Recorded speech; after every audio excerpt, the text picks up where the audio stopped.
الحمد لله نحمده ونستعينه ونستغفره ونعوذ بالله من شرور أنفسنا ومن سيئات أعمالنا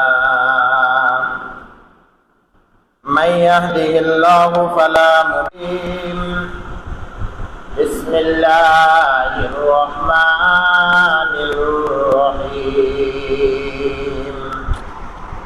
من جاء بالحسنات فله عشر أمثالها ومن جاء بالسيئات فلا يجزى إلا مثلها وهم لا يظلمون قال رسول الله صلى الله عليه وآله وسلم من تشبه بقوم فهو منهم أو كما قال عليه الصلاة والسلام সবাই একবার শরীফ পড়ি আল্লাহুম্মা সাল্লি আলা মুহাম্মাদিন ওয়া আলা আলি মুহাম্মাদ كما صليت على إبراهيم وعلى آل إبراهيم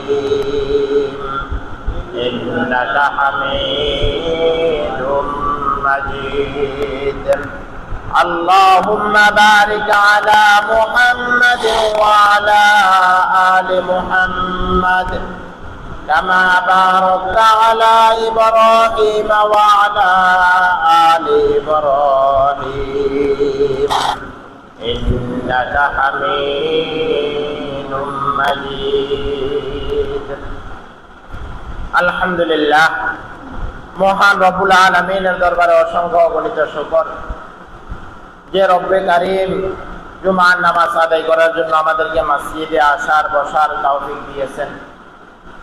এই জন্য সবাই একবার অন্তর থেকে কালিমাতুশ শুকর আদায় করি আলহামদুলিল্লাহ।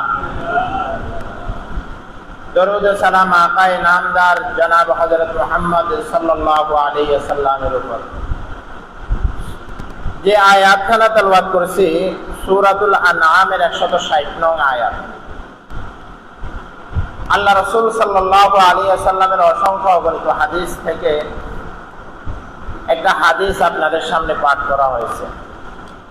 আমরা নির্ধারিত সময়ের মাঝে ইনশাআল্লাহ আমাদের আলোচনা শেষ করার চেষ্টা করব। আমার তাওফীক ইল্লা বিল্লাহ। সবাই বলি আমিন।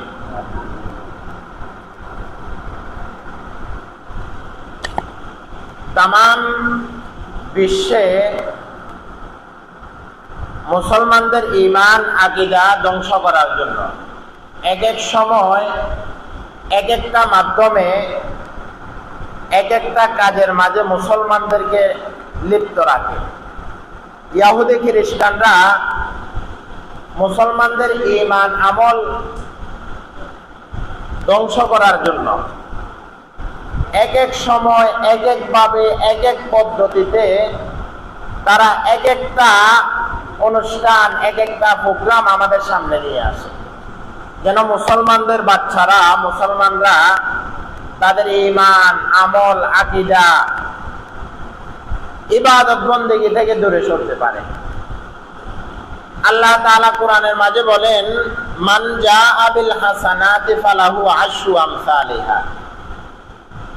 কেউ যদি মান জাআ বিল হাসানাতি ফালাহু আশরু আমসাল, কেউ যদি কোনো একটা ভালো কাজ করে, কোনো একটা ভালো কাজ করলো, ফালাহু আশরু আমসালিহা, এই ভালো কাজটাকে রব্বুল আলামিন 10 গুণ পর্যন্ত বৃদ্ধি করে দিবেন। সুবহানাল্লাহ। শুধু তা না, অন্য আয়াতের মাঝে আছে 10 থেকে 700 গুণ পর্যন্ত আল্লাহ তাআলা বৃদ্ধি করে দিতে পারেন। আর আল্লাহ তাআলা যদি ইচ্ছা করেন, এটার কোনো সময় সীমানা নাই যে আল্লাহ তাআলা তার বান্দাকে নিজ কুদরতিভাবে অনুগ্রহ করে একটা নেকিতে কি পরিমাণ দিবেন, এটার কোনো শেষ সীমা নাই। আল্লাহ তাআলা দয়া করলে অনুগ্রহ করলে অগণিত দিতে পারেন। আর আল্লাহ বলেন, মান তাশাব্বাহা বিকওমিন ফাহুয়া মিনহু। যে কওমের অনুসরণ করবে, যেই ব্যক্তি যার অনুসরণ করবে, যার নীতি আদর্শ ফলো করবে, যার নীতি আদর্শ মানবে, নীতি আদর্শ অনুযায়ী চলবে, ফাহুয়া মিনহুম, সে তার মতো হয়ে যাবে, তাকে তার সাথে হাসর করা হবে। নাউজুবিল্লাহ। কেউ যদি কোন ব্যক্তির, কোন গোষ্ঠীর, কোন ব্যক্তির নীতি আদর্শ অনুসরণ করে আর ওই নীতি আদর্শ অনুযায়ী কাল কিয়ামতে আল্লাহ তাআলা তাকে হাসর মাঠে তুলবেন। এখন আমার আপনার নীতি আদর্শ যদি সাইয়্যিদিনা রাসূল সাল্লাল্লাহু আলাইহি ওয়াসাল্লামের হয়, আমি আর আপনি যদি আল্লাহ রাসূল সাল্লাল্লাহু আলাইহি ওয়াসাল্লামের অনুসরণ করে থাকি, আল্লাহ রাসূল সাল্লাল্লাহু আলাইহি ওয়াসাল্লামের নীতি আদর্শ আমি আর আপনি মানি, তাহলে আল্লাহর ফজলে করমে আশা করা যায় আমি আর আপনি রসুলের নীতি আদর্শ অনুসরণ করার কারণে, রসুলকে আমি আর আপনি আদর্শ মডেল মানার কারণে, মান তাশাব্বাহা বিকওমিন ফাহুয়া মিনহুম, আমি আর আপনি রসুলকে অনুসরণ করার কারণে রসুলের সাথে আমার আপনার হাসর হবে। আল্লাহ তাআলা আমাদের সবাইকে কবুল করুক, সবাই বলি আমিন। এর বিপরীতে আমরা যদি অন্য কোনো কওম, অন্য কোনো ব্যক্তি, অন্য কোনো গোষ্ঠী, অন্য কোনো ব্যক্তির মডেল আদর্শ আমি আর আপনি গ্রহণ করি, অতএব আমি আর আপনি কাল কিয়ামতে উঠবো তার সাথে। আমি আর আপনি কাল কিয়ামতে উঠবো কি তার সাথে। দুনিয়ার এমন কোনো মানুষ নাই সে চায় না যে আমি যাকে অনুসরণ করেছি আমি কাল কিয়ামতে তার সাথে উঠবো।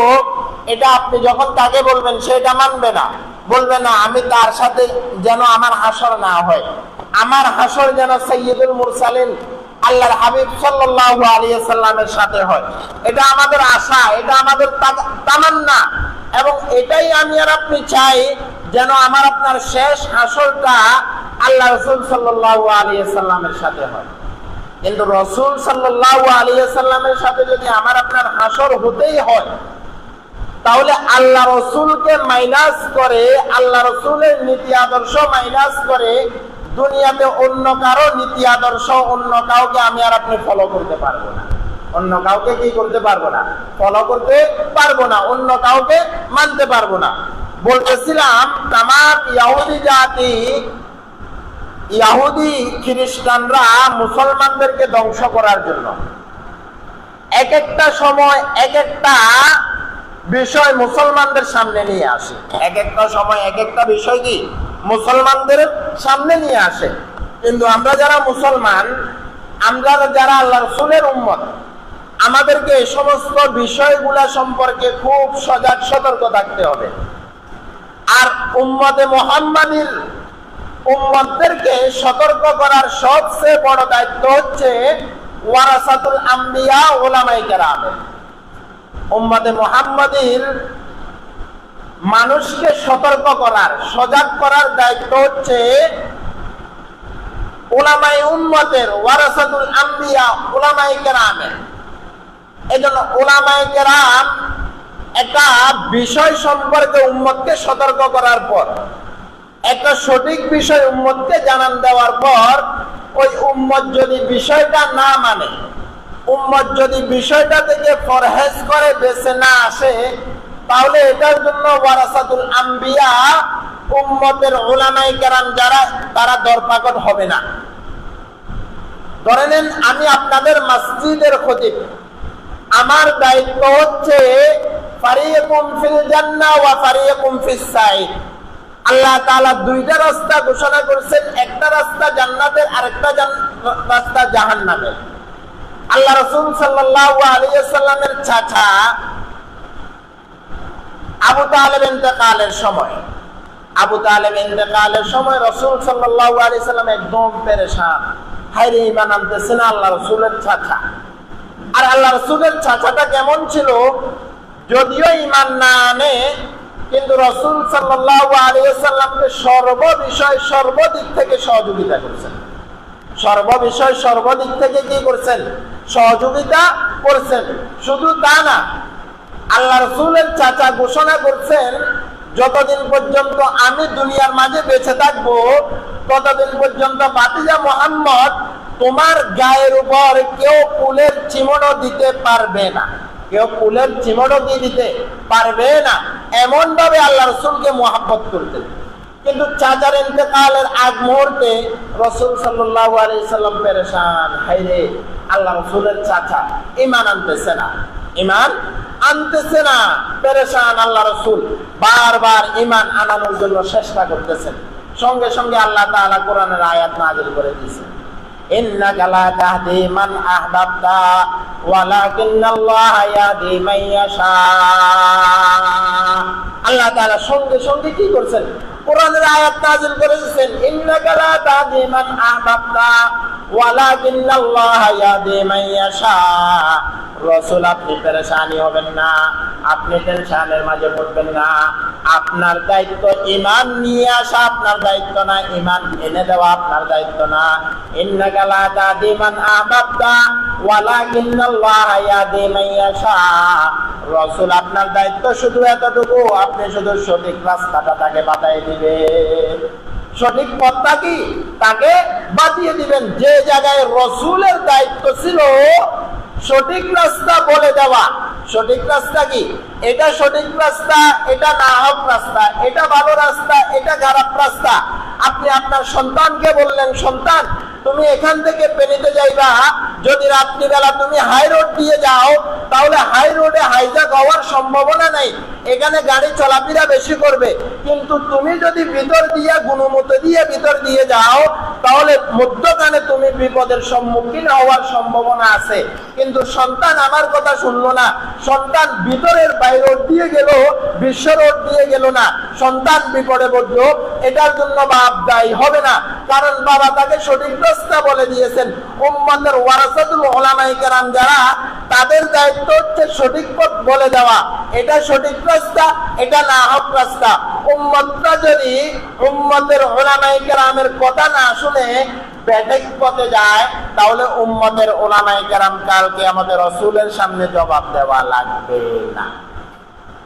তাহলে যে কথাটি আমি বলতেছিলাম, আমার দায়িত্ব হচ্ছে উম্মতকে, উম্মতের ওয়ারাসাতুল উলামায়ে কেরাম যারা, তারা শুধু সঠিক কথা বলবে, এটা হক এটা না হক বলবে।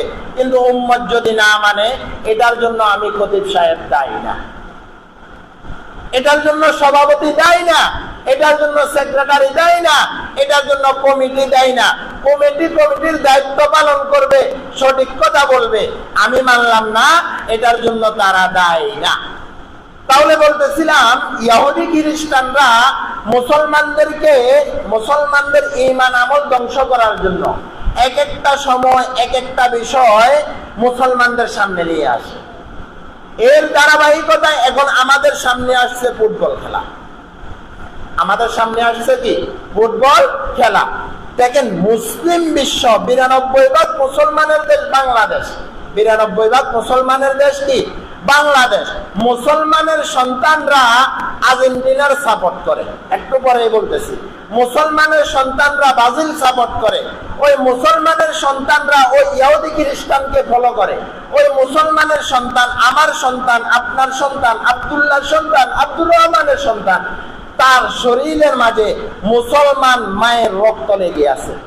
ওই সন্তানের শরীরের মাঝে মুসলমান বাবার রক্ত লেগে আছে, কিন্তু ওই সন্তান তার চুলটা কাটে কিভাবে? ওই ইহুদি খ্রিস্টান বিজাতি যারা, তাদের অনুসরণ করে তার মাথার কাটিং সে দেয়। কথা বলেন না, ঠিক কিনা? সে দোকানে যায়, সে বলে যে আমাকে অমুক খেলোয়াড়ের অনুযায়ী আমার মাথার কাটিংটা আপনি করে দেন, অমুক নেতার আকৃতিতে আপনি আমার মাথার চুলগুলা কেটে দেন। কিন্তু খোদা না খাস্তা, মেহেরবানি করে কেউ আপনি রাগ করবেন না, আমি আপনাকে বুঝানোর জন্য বলতেছি।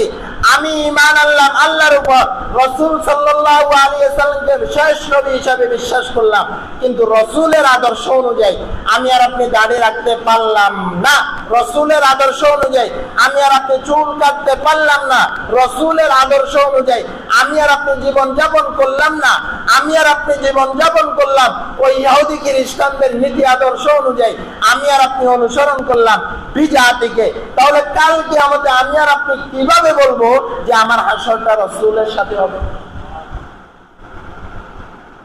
আল্লাহ রাসূল সাল্লাল্লাহু আলাইহি ওয়াসাল্লাম হাদিসের মাঝে বলেন, রাসূলের ইন্তেকালের পরে কেউ যদি আল্লাহ রাসূলের অনুসরণ না করে, আল্লাহ রাসূলের অনুসরণ না করে ইহুদি বিদআতীদের অনুসরণ করে, রাসূলের সুন্নতকে না মানে, যখন আল্লাহ রাসূল হাউজে কাউসারের পানি পান করাবেন, কিসের পানি পান করাবেন? হাউজে কাউসারের পানি পান করাবেন। আর এই হাউজে কাউসারের সামান্য একটু পানি পান করার জন্য উম্মত বেকুল হয়ে থাকবে। হায় রে পানির তৃষ্ণা!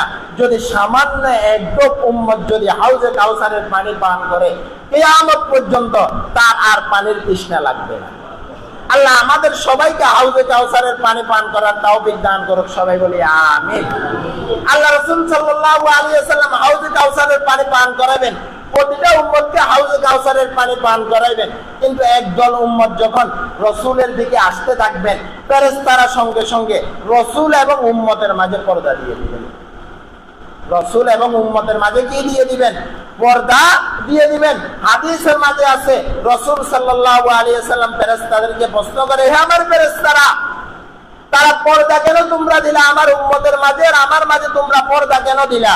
ফেরেশতারা বলবে, ইয়া রাসূলুল্লাহ, ইয়া হাবিবাল্লাহ, আপনি জানতেন না, আপনি এত কষ্ট করে দ্বীন প্রচার করছেন, এত কষ্ট করে তায়েফের ময়দানে রক্তে রঞ্জিত হয়েছেন, এত কষ্ট করে মানুষকে কালিমার দাওয়াত দিয়েছেন, উম্মতকে ইসলামের সঠিক কথাগুলো বুঝিয়েছেন, কিন্তু আপনার ইন্তেকালের পর উম্মত আপনার আদর্শ গ্রহণ করে নাই, আপনার নীতি আদর্শ মানে নাই, আপনার সুন্নত মানে নাই, তারা নতুন ভাবে নীতি আদর্শ গ্রহণ করছে, ইহুদি খ্রিস্টানদের নীতি আদর্শ গ্রহণ করছে। অতএব রাসূল, এই জন্য আমরা পর্দা দিয়ে দিয়েছি। রাসূল সাল্লাল্লাহু আলাইহি ওয়াসাল্লামের জবান মুবারক থেকে বাইর হবে, সুহকান সুহকান লিমান গায়্যারা বাদা, যে আমার ইন্তেকালের পরে নতুন নীতি আদর্শ মানছে, আমার সুন্নত মানে নাই, আমার আদর্শ ফলো করে নাই, আমাকে মানে নাই, সুহকান সুহকান লিমান গায়্যারা বাদা, তারা যেন আমার দিকে না আসে, তারা যেন এখান থেকে দূর হয়। নাউযুবিল্লাহ। তখন আমার আপনার অবস্থাটা কি হবে? খোদা না খাস্তা, আল্লাহ না করুক, আল্লাহ আপনি না, আল্লাহর কাছে পানা চাই, আল্লাহ যেন এমন মুহূর্তের মাঝে আমাকে আর আপনাকে না ফেলায়। এই জন্য বলতেছিলাম, আজকে মুসলিম বিশ্ব, ৯২% মুসলমানের দেশ বাংলাদেশ, আমার ছাদের উপরে আর্জেন্টিনার পতাকা উঠে, কথা বলেন না ঠিক কিনা? আমার ছাদের উপরে ব্রাজিলের পতাকা উঠে, আমার শরীরের মাঝে আব্দুল্লাহর রক্ত লেগে আছে, আমার শরীরের মাঝে মুসলমান ফাতেমার রক্ত লেগে আছে, আমার শরীরের মাঝে কোরআন আছে, আমার শরীরের মাঝে কালিমা আছে, আমার শরীরের মাঝে নামাজের গান আছে, আমার জবান থেকে আল্লাহু আকবারের ধ্বনি আসে, কিন্তু আমি আমার শরীরের মাঝে ওই আর্জেন্টিনারের পতাকা স্বরূপ, আমি আমার শরীরের মাঝে ওই আর্জেন্টিনারের পোশাকগুলো আমি আমার শরীরের মাঝে লাগাই।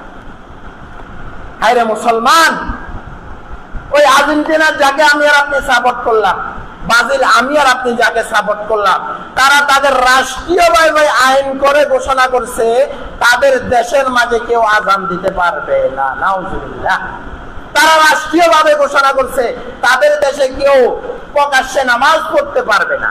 আর আমি আর আপনি মুসলমান, আমাকে যদি কেউ বেঈমান বলে আমি তাকে হত্যা করব, আমাকে যদি কেউ ইমানদার না বলে আমি তার উপর রাগ করব, কিন্তু আমি নামে ইমানদার, কামে সব ইহুদি খ্রিস্টানদের সব কৃষ্টি কালচার আমি আর আপনি গ্রহণ করছি। এই জন্য যে সমস্ত যুবকরা আমরা এখানে আছি, যারা আমরা এখানে আছি, মেহেরবানি করে আমার মোহাব্বতের কারণ যেন আমার হাসরটা ওই নেইমারের সাথে না হয়, আমার হাসরটা যেন ওই ইহুদি খ্রিস্টানদের সাথে না হয়। এই জন্য যাওয়ার আগেই মৌতু কুল্লু আনতা মৌত, মৌতের আগে নিজেকে একটু হিসাব মিলাতে হবে। তাকে আমি অনুসরণ করতেছি, আমি কি রাসূলকে অনুসরণ করতেছি না বেঈমানদেরকে অনুসরণ করতেছি? যারা ইসলামকে ধ্বংস করার জন্য, যারা ইসলামকে চিরতরে উৎখাত করার জন্য যারা সব সময় লেগে আছে, আজ আমরা তাদেরকে অনুসরণ করতেছি। ও যুবক, তুমি হাজার হাজার টাকা খরচ করে আর্জেন্টিনারের পতাকা মাইলের পর মাইল আর্জেন্টিনারের পতাকা লাগায়, যুবক একবার চিন্তা করলো না, হায় রে আমার বাবার শরীরের মাঝে যে একটা জামা আছে, হায় রে জামাটা তো পুরাতন, আমি কি আমার বাবার জন্য একটা জামা ক্রয় করে দিতে পারি না? আমার বাবার শরীরের মাঝে যে 50 টাকা দামের একটা গেঞ্জি, আজকে এই গেঞ্জির বয়স চলতেছে 1 বছর, গেঞ্জিটা ফেটে গেছে, কিন্তু আমি আমার বাবার জন্য গেঞ্জি কিনে দিতে পারি না। মা আমাকে অনেক আগে বলছে, সন্তান আমার মন চায় আপেল খেতে, কিন্তু আমি আমার মায়ের জন্য আপেল 1 কেজি নিতে পারলাম না। কিন্তু আমি দলের অন্ধভক্ত হয়ে ইহুদি খ্রিস্টানদের অনুসরণ করে 1000 টাকা তাদের পতাকার পিছনে নষ্ট করতেছি। কিন্তু ওই আপনার আর্জেন্টিনার আর ব্রাজিল বলেন, তাদের বিশ্ব মানচিত্রে বাংলাদেশ নামীয় একটা দেশ আছে যাদেরকে আমরা অনুসরণ করতেছি, তারা এটাও জানে না যে বাংলাদেশ নামীয় একটা রাষ্ট্র আছে। এই জন্য যুবকদেরকে আহ্বান করব, আপনি মানবেন না মানবেন না, এটা আমার দায়িত্ব না। আপনি আমার কথা শুনবেন কি শুনবেন না, এটা আমার দায়িত্ব না। আমার দায়িত্ব ইন্নাকা লা তাহদি মান আহবাবতা, হিদায়াতের কথা বলা, সঠিক কথা বলা। আপনার মতে আমার মত নাও হতে পারে, আপনার কথা আমার কথা একমত নাও হতে পারে, তবে মনে রাখবেন আপনার হাসরও আপনি চান রসুলের সাথে হতে, আমার হাসরও আমি চাই রসুলের সাথে হতে। অতএব আপনি যদি চান, আমি যদি চাই, আমার হাসর রসুলের সাথে হোক। অতএব এই চাকচক্যময় জীবনের মাঝে পড়ে আল্লাহ রসুলের নীতি আদর্শ বাদ দেওয়া যাবে না।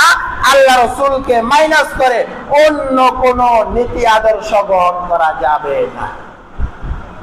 এই জন্য মেরে মোহতারম যুবক ভাই যারা আমরা এখানে আছি, আমি আর্জেন্টিনারের পোশাক আমি আমার শরীরে তুলবো না, আমি আর্জেন্টিনারের পতাকা আমার ঘরে লাগাবো না, আমি আর্জেন্টিনার সাপোর্ট করতে পারি না, আমি ব্রাজিল সাপোর্ট করতে পারি না। এক কথায় কোন ইহুদি খ্রিস্টানকে আমরা সমর্থন করতে পারি না। এরপরও যদি করি আমার দায়িত্ব না। অভিভাবক আমরা যারা এখানে আছি, অভিভাবকদেরকে আহ্বান করবো, আপনার সন্তান কোন দিকে যাচ্ছে? আপনি মনে করছেন আপনি তাহাজ্জুদ গুজার, আপনি মনে করছেন আপনার দাড়িগুলা সাদা হয়ে গিয়েছে, আমি আর আপনি মনে করছি আমি আর আপনি হজ করে আসছি, আমি আর আপনি মনে করছি আমার 5 ওয়াক্ত নামাজ তো মিস হয় না, আমি আর আপনি মনে করছি আমার গায়ে তো জুব্বা আছে, আমি আর আপনি মনে করছি মানুষ তো আমাকে ভালো বলে। কিন্তু মেরে মোহতারাম বাবা, আপনার ওই 10 বছরের সন্তান, আপনার ওই 12 বছরের যুবতী মেয়ে, আপনার ওই 18 বছরের যুবক সন্তান কোন দিকে যাচ্ছে? কার সাথে তার বন্ধুত্ব করছে? কিসের আড্ডায় সে নেশাখোর হয়েছে? একদিনে বিড়িখোর হয় নাই, একদিনে ইয়াবাখোর হয় নাই, একদিনে গাঁজাখোর হয় নাই। আমার আপনার অসতর্কতার কারণে, মা বাবার অবহেলার কারণে একদিন এই সন্তান বিড়ি খায়, গাঁজা খায়, ইয়াবা খায়।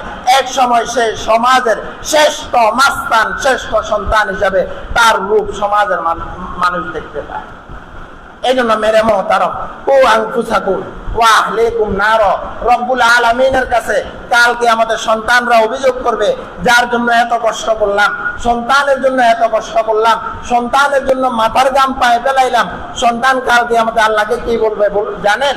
আল্লাহকে বলবে, আল্লাহ আপনি কি আমাকে জাহান্নামে দিবেন? খবরদার, আমাকে জাহান্নামে দিতে পারবেন না। কেন পারবেন না? আমার বাবা তাহাজ্জুদ গুজার ছিল, আমার বাবা 5 ওয়াক্ত নামাজি ছিল, আমার বাবা মসজিদে আসতো, আমি অবৈধ টাকার সাথে আমার সম্পর্ক ছিল, আমার সম্পর্ক জুয়ার সাথে ছিল, আমার সম্পর্ক বিড়ির সাথে ছিল। মেয়ে বলবে আমি বেপরদা চলছি, আমার বাবা এক মুহূর্তের জন্য বলে নাই, আমার বাবা আমাকে এই কাজ থেকে আমাকে সরাই নাই। অতএব আল্লাহ আপনি যদি আমাকে জাহান্নামে দিতে হয়, মিনাল আযাব, সর্বপ্রথম আমার বাবাকে দ্বিগুণ শাস্তি দেন, এরপরে আমাকে দেন। এই জন্য মেরে মোহতারাম যুবক ভাই আমরা যারা আছি, বৃদ্ধ বাবা আমরা যারা এখানে আছি, এক কথায় অভিভাবক যারা আমরা এখানে আছি, অভিভাবক আমার সন্তান আমার কথা শুনবে না, আমার মেয়ে আমার কথা শুনবে না, এটা আবার কিভাবে সম্ভব? আমি প্রায় জায়গায় বলি, এমন বিবাহ করব না যে স্ত্রী আমার কথা শুনবে না, এমন বিবাহ আমার দরকার নাই।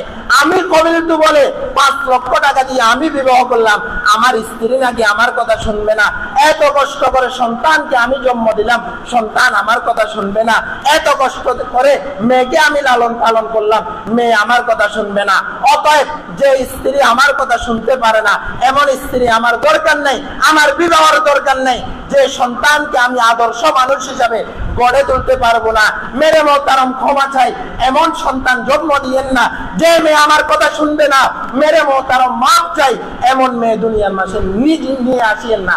এত কষ্ট করে নিয়ে আসবেন, এত কষ্ট করে লালন পালন করবেন, এরপরে আমি তার জন্য জাহান্নামী হব, তার জন্য আমি আল্লাহর আসামির দরবারে কাঠ ঘোড়ায় দাঁড়াতে হব, এমন সাক্ষী যেন আমরা কেউ না হই। আল্লাহ তাআলা আমাদের সবাইকে ইহুদি খ্রিস্টান বিজাতিদের কৃষ্টি কালচার থেকে আল্লাহ তাআলা আমাদের সবাইকে বেঁচে আসার তৌফিক দান করুক। যাদেরকে অনুসরণ করতেছি এই আর্জেন্টিনার ব্রাজিল, তাদের এই অনুষ্ঠানগুলোর মাঝে বিভিন্ন খবরের মাঝে দেখা যাচ্ছে যে তারা কি বিতরণ করতেছে, আমার মুখ দিয়ে বলা সম্ভব না। যুবক যুবতীদের হাতের মাঝে কি তুলে দিচ্ছে আর কি মেসেজ যুবক যুবতীদেরকে দিচ্ছে। আল্লাহ তাআলা আমাদের সবাইকে ইহুদি খ্রিস্টানদের কৃষ্টি কালচার থেকে আল্লাহ তাআলা আমাদের ঈমান আকীদাকে হেফাজত করার তৌফিক দান করুক। ওয়া আখির দাওয়ানা আনিল হামদুলিল্লাহি রাব্বিল আলামিন। আমরা যারা সুন্নাত করি নেই, সুন্নাত